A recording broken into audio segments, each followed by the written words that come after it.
आज की वीडियो में हम बात करेंगे कि फंक्शन के बारे में कि क्वाड्रेटिक फंक्शन क्या होता है, इसको हम कैसे यूज़ करते हैं।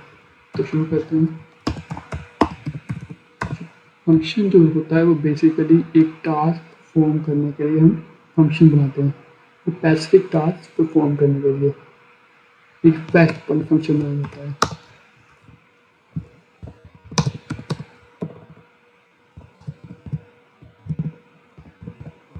ठीक है, अब फंक्शन को हम जो है मेन के बाहर बनाते हैं। ठीक है, यहाँ पर फंक्शन का जो सिंटैक्स है वो ये है कि यहाँ पर फन, ठीक है, फिर फंक्शन का नाम साथ तो अब हम रखते हैं टोटल, टोटल। ठीक है, यहाँ पर कर्ली ब्रैकेट के साथ ये सर्कुलर ब्रैकेट के साथ ये कर्ली ब्रैकेट आएगी। अब ये जो सर्कुलर ब्रैकेट है ये बेसिकली यूज होती है आर्गूमेंट को पास करने के लिए। तो कर्ली ब्रैकेट के अंदर हम अपना पूरा फंक्शन टास्क लिखते हैं, कौन सी टास्क हमने परफॉर्म करनी है इस फंक्शन में। तो आप हमने टोटल का फंक्शन बनाया है। यहाँ पर हम दो वर्ड को टोटल कर लेते हैं। मिसाल के ऊपर वार ए इज इक्वल टू आता है 4 कर लेते हैं, वार बी इज इक्वल टू कर लेते हैं 5। ठीक है, अब हम इनको टोटल कर लेते हैं। एक वेरिएबल के अंदर वार सी के अंदर हम क्या करते हैं, टोटल कर लेते हैं ए प्लस बी। ठीक है, और इसको प्रिंट कर देते हैं। प्रिंट क्या हो गया, सी हमने क्या कर लिया, प्रिंट करा दिया। अब हम इस फंक्शन को मेन फंक्शन में कॉल करिए। ठीक है, अगर इस तरह रन करेंगे तो कुछ भी नहीं होगा, क्योंकि ये मेन के बाहर है। फंक्शन जो हमारा मेन के बाहर है। अब इस फंक्शन को हम यहाँ पर कॉल करेंगे, ये टोटल ये थे कॉल किया। अब हम इसको रन करते हैं तो ये 4 जमा 5 का प्लस आता है 9, तो 9 हमें आ जाएगा। अब ये हो रहा है, तो ये देखें ये 9 हमें आ गया है। ठीक हो गया। अब फंक्शन में अकेला ये नहीं होता कि हम इससे कहते हैं कोई चीज़ ना इसमें डाटा पास नहीं कर सकते। फंक्शन में बेसिकली आर्ग्यूमेंट भी होते हैं। आर्ग्यूमेंट होते हैं कि जिससे हम डाटा पास कर सकते हैं। मिसाल के तौर पर तो हम क्या करते हैं कि इन दोनों को क्या करते हैं, खत्म कर देते हैं यहाँ से। ठीक हो गया, और यहाँ पर हम लिख लेते हैं ए, इसकी डाटा टाइप दे देते हैं इंट। ठीक है, और बी इसकी जो डाटा टाइप दे देते हैं हम वो दे देते हैं, वो भी दे देते हैं इंट। तो इंट हमने वैल्यू पास करनी है, जो जैसे जो डाटा की वैल्यू पास करनी है वो हम यहाँ दे देंगे। अब ये फंक्शन बेसिकली क्या करेगा कि हम यहाँ से वैल्यू देंगे, ये क्या करेगा, इन वैल्यू को यहाँ पर लेगा, यहाँ पर पुट कर देगा और यहाँ पर चलता रहेगा। अभी आप देख रहे होंगे कि यहाँ पर हमें एक एरर आ रहा है। क्यों आ रहा है, क्योंकि हमने डाटा पास नहीं किया। फंक्शन के अंदर एक ये भी फंक्शनैलिटी होती है कि आप आर्ग्यूमेंट कहते थे फंक्शन में कि आर्ग्यूमेंट पास कर सकते हैं। तो यहाँ पर हमने आर्ग्यूमेंट पास करना है। अब हमने यहाँ पर कोई भी मिसाल के यहाँ पर हम देखते हैं 7, तो ए की वैल्यू 7 आ जाएगी। ये देखिए खुद इसने बता दिया कि ए की वैल्यू है 7, और यहाँ पर सेकंड वैल्यू हम दे देते हैं 8। बी की वैल्यू क्या चलेगी, ए चलेगी। अब ये डाटा यहाँ पास होगा, यहाँ पर टोटल होगा, यहाँ पर प्रिंट होगा। अभी आपको करके बताता हूँ। ये देखिए ये डन हो रहा है, हो जाएगी 15 हमारे पास रिजल्ट आ गया है। अब फंक्शन में एक और फंक्शनलिटी भी होती है, उसको कहते हैं रिटर्न टाइप। ये आपने जो डाटा लिया है उसको रिटर्न करना। अब वो क्या करता है, बेसिकली उसमें क्या होता है कि हमने यहाँ पर मिसाल के तौर पर अगर रिटर्न करनी है वैल्यू, यहाँ पर हम प्रिंट करा रहे हैं सी को, हम चाहते हैं कि ये वैल्यू यहाँ पर जाए, यहाँ पर हम प्रिंट ना कराएं, सी को हम यहाँ पर खत्म कर देते हैं।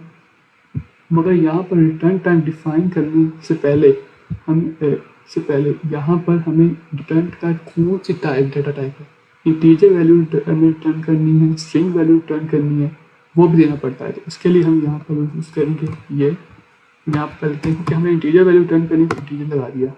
अब यहाँ पर कीवर्ड यूज़ करेंगे रिटर्न का यूज़ किया, तो यहाँ पर रिटर्न कर दिया सी। ठीक हो गया। अभी ये क्या करेगा कि यहाँ से डाटा भी लेगा, ठीक है, इन आर्गुमेंट में यहाँ पर प्रेस करेगा और रिटर्न सी कर देगा हमें। तो यहाँ पर आ रहा है सी। ठीक है, जब हम रन करेंगे तो हमारे पास कुछ भी नहीं आएगा टोटल में। क्यों नहीं आएगा, तो ये जो रिटर्न की वैल्यू है ये भी हमें गेट करनी पड़ती है। तो उसके लिए हम यहाँ पर टोटल को एक वाल ए कर लेते हैं। ठीक है, ये एक वेरिएबल बना लिया। अब इसमें ये जो डाटा इसका टोटल वैल्यू है रिटर्न होकर ए में आएगी और फिर इसको प्रिंट करेंगे, प्रिंट ए। ये देखें, ये हमने रन किया,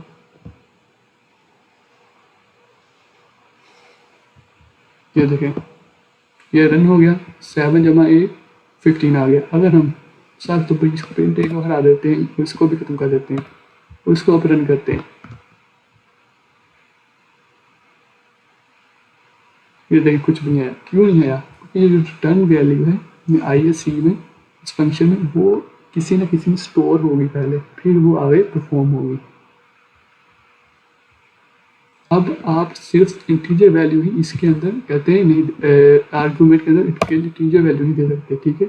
आप यहाँ पर स्ट्रिंग वैल्यू भी पास कर सकते हैं, दूसरी वैल्यू पास कर सकते हैं। तौर पर यहाँ पर हम बी में स्ट्रिंग कर लेते हैं, स्ट्रिंग कर ली, तो यहाँ पर हमने नेम पास कर दिया कोई, ठीक है।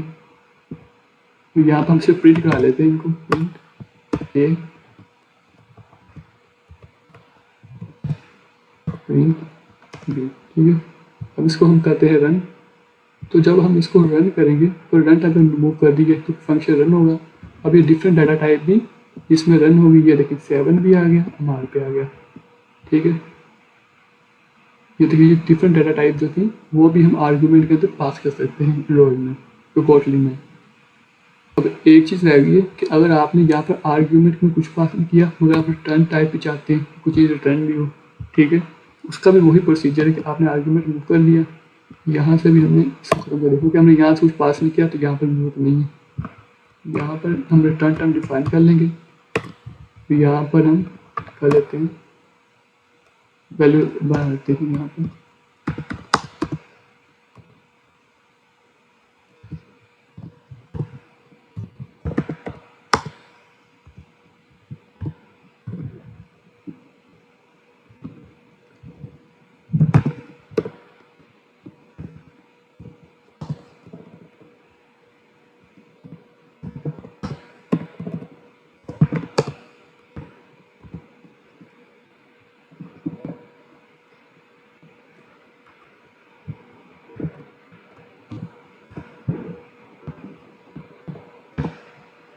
ठीक है। अब रिटर्न टाइप है, अब हमने रिटर्न टाइप जो डिफाइन की है इसका एक और तरीका भी है कि हम इसको डायरेक्ट ही प्रिंट एलर में लिख दें फंक्शन को,